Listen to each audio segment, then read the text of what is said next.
Este es un diseño pensado en habilitar a más personas a vivir el sueño y emprender en cuidado y goce de la naturaleza.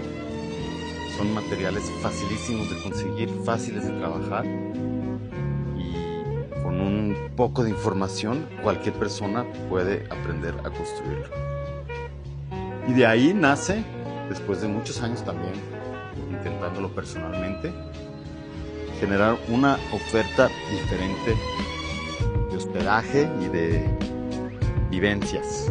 El Teatro de Monte es un ejemplo, generar interacciones, actos artísticos en la naturaleza con bajo presupuesto pero con alta calidad humana. Entra a bikinihouses.com y estoy haciendo manuales y estrategias para invitarte a ti también, que seas una aldea cultural.